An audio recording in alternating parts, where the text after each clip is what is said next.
In case you start with this What's New in Autodesk Inventor 2019, a deep dive into new functionality video, you should know you are in the middle of part 4, Sheet Metal and Assembly Design Enhancements.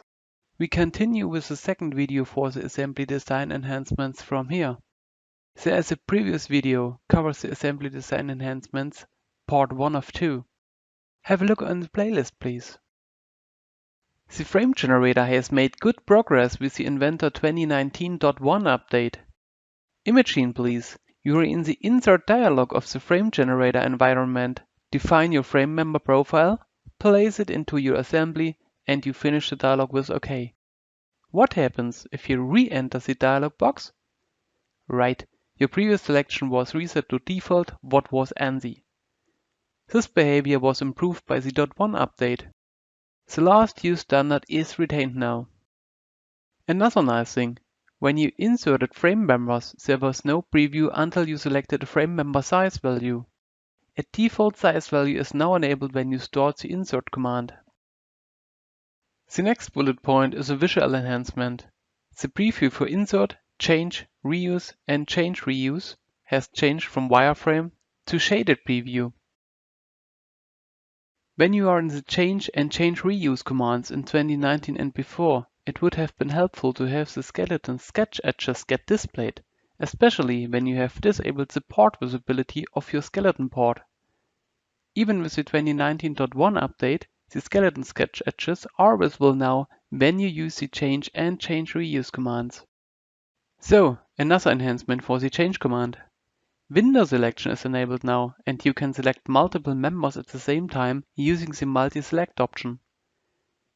If you are still working on Inventor 2019.1 update, you need to enable the multi-select checkbox to get the window selection available. With Inventor 2019.2 update, the multi-select checkbox has been removed from the change dialog and the window selection is available by default. The change command has been further improved. In previous releases, you could not select or edit reused components. You can now select reused members of any group to modify the distance and rotation angle values. Please note, a family or a size change of the frame member selection leads to a change of all reused members. Okay, a small demo of the further improved change command. I have the ISO 100 by 60 by 5 steel tubes reused 2 times. You can see this in the assembly browser. As mentioned, I can now select a reused frame member and change the values in the orientation area. At first, I change the rotation angle of the middle steel tube. Then, I change the horizontal distance to the axis of the lower steel tube. With the improved change command, you can handle values in the orientation area independently.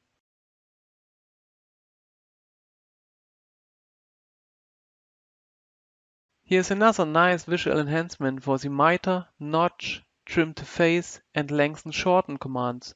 Is provided within the 2019.1 update. All of these commands have a shaded preview available now. The option to select multiple frame members was added to the miter and notch dialogs in Inventor 2019.2. The miter command supports the window selection as well. This is particularly interesting to quickly select profiles. In the application options on the File tab, you find new file naming defaults. You can configure your own naming scheme for the frame assembly, the skeleton part, and frame members. There are multiple attributes available to create user or company-specific frame member names. You can also customize the location for the mentioned frame generator components. I'd like to dig in with you into the naming scheme configuration. The following settings you can apply to configure names for frame assemblies, skeleton parts, and frame members. You can add user-defined text to a file name as long as you use characters which meet Windows file name conventions. The assembly name attribute integrates the assembly name where you're currently creating a frame. If your assembly is called assembly1, the file name will also contain assembly1. The attribute unique number offers benefits, but let me cover those later on. The unique number is unique across the time and it can't be influenced or duplicated. The index number just displays the number of created frame components. Please note, the index number is not unique as it starts for each new frame from the beginning. You should know this file name behavior of previous Inventor versions. If you'd like to go with the default naming scheme, just select Reset from the Add Attributes drop-down menu. Beside user-defined text, assembly name, unique and index number, you can include several Content Center I properties are saved into frame member parts while you created them. This should give you a lot of possibilities to configure frame member file names. A very interesting option is the Override Current File for Size Change checkbox. All of you know the frame generator behavior of previous Inventor versions when you make changes to the size of existing frame profiles. Exactly. There are created new files and the old and unused ones remain on the hard drive. You still have this behavior when you leave the checkbox unchecked.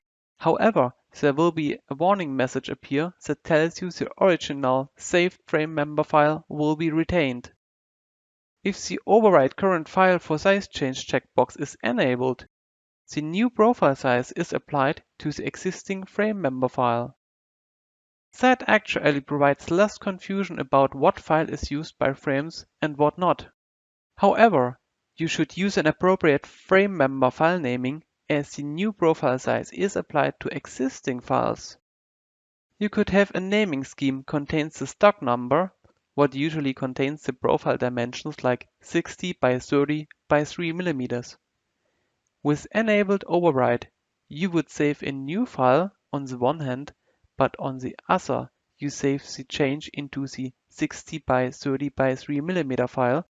Also, you have a 60 by 30 by 5 mm profile inside. So I'd recommend to use the unique number without any profile-specific file naming. As usual, a summary of the naming defaults in a demo. At first, let's have a look at the out-of-the-box naming defaults. File tab in the Application options and click on the File Naming Defaults. You can see here the fields for frame assemblies, skeleton parts, frame members and the location for them. As intended, the file naming schemes have all been reset to default. To understand the file naming scheme results in a default stage, I just insert two steel tubes and click on OK to get the file name preview.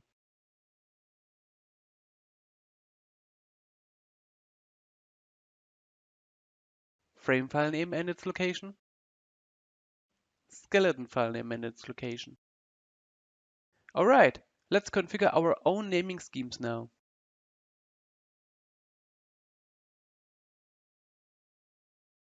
The frame assembly name gets a dash between the text frame and the parameter unique number. The skeleton file name should get a dash and the parameter index number. As soon as you've added the index number attribute, the index number field under the name gets active. Do you see the yellow warning sign? This is a hint for you the created names aren't unique and different files with the same file name can be created. The frame number name is the last one. I'd like to have the unique number with the prefix FM-. That's it for now.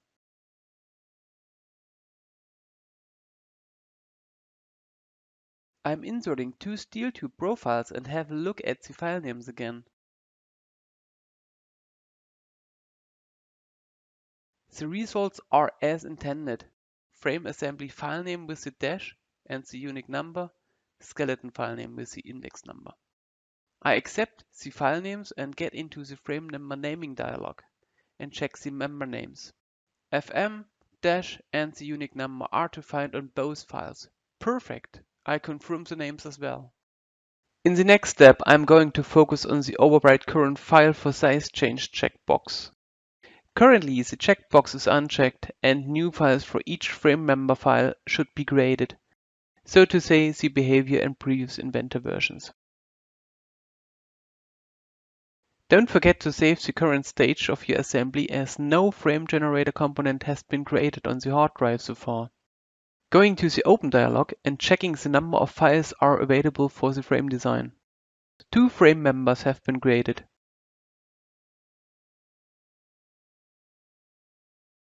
I'm going to use the change command to replace the first steel tube. Changing the size from 80 by 40 by 3 to 80 by 40 by 4 is enough. Correct. The warning message appears as you change the size of an existing frame member, what leads to a new file on your disk. The former frame member will continue to exist as file. I accept with yes and get into the frame member naming dialog again to check the suggested frame name. The name is fine for me. Another save operation is required to see the result.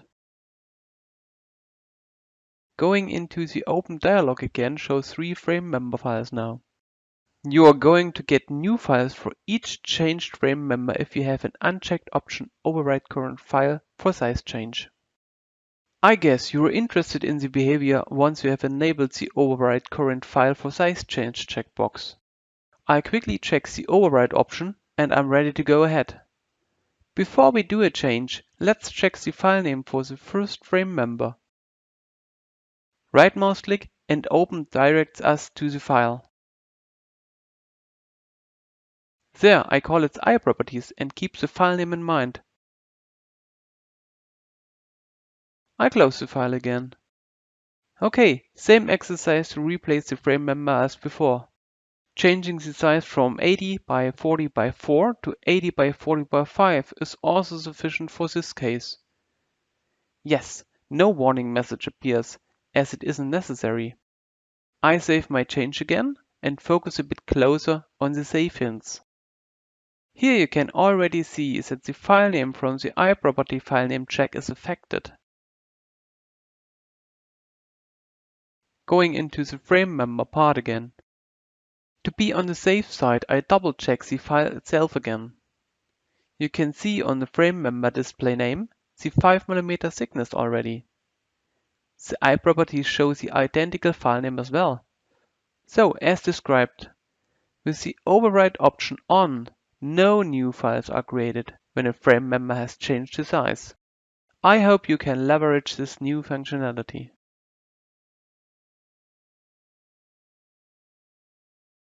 You've already heard the last used standard is retained now for the insert command on one of the previous slides. The new copy properties option covers use cases you already have profiles in your frame design, but the last used standard doesn't fit for the next frame member you need. You can now simply copy frame member information from existing frame members when you use the insert and change commands. With the eyedropper you enable the copy properties option and you can select an existing profile to transfer its orientation, the frame standard with family and size, or apply all the new / to be changed frame member. Following a look at the workflow. I intend to add a new frame member to one of the frame skeleton lines. In the first use case, the frame member standard, family and size is okay for me, but the orientation should be aligned to the right steel tube. Choosing only orientation, I click on the eyedropper and selecting the steel tube applies the rotation angle from the steel tube to the new I-beam. The second use case enhances the applied information by the standard, family and size of the right steel tube.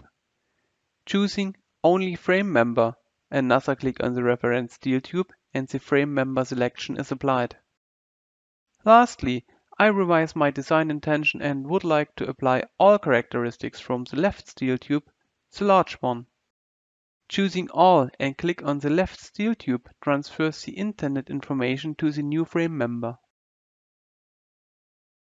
Next to last point for the assembly environment comes along with the Inventor 2019.2 update. Values you've specified in the assembly place constraint dialog box persist across Inventor sessions now. A quick example to explain the new behavior. You start a mate to constrain 2 faces. You make your geometry selections and switch to the solution type flush, what wasn't usually the default choice. Click on OK to finish the constraint dialog.